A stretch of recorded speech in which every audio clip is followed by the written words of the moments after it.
Okay, you finished designing your tile and now it's time to carve. You're gonna need an S hook, which looks like this and fits over the edge of your table, and this carving tool. It's really important to think about the way that you're going to carve your design because it affects how the other products we're making will turn out.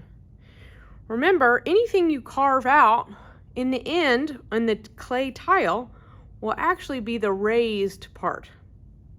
However, when we go to print it and I ink it like this, the inked part, which is where you haven't carved, is what actually gets printed.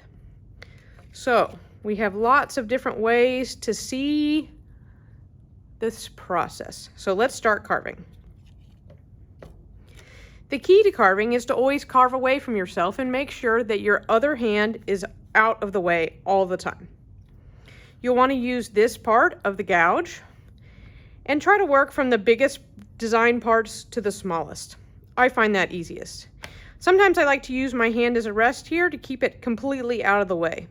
And then I try to do the easiest, biggest parts first. Okay?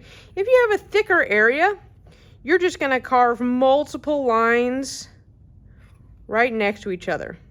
Your goal is to get all of the pencil to go away. Okay?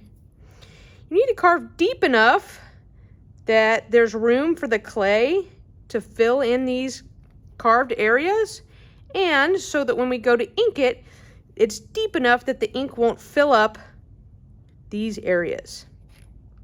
It's fun to change the direction of your carving. So if you have multiple areas that are solid, like in this tile, you can fill it up this way for some part, and I can turn and carve it the opposite way for this other area.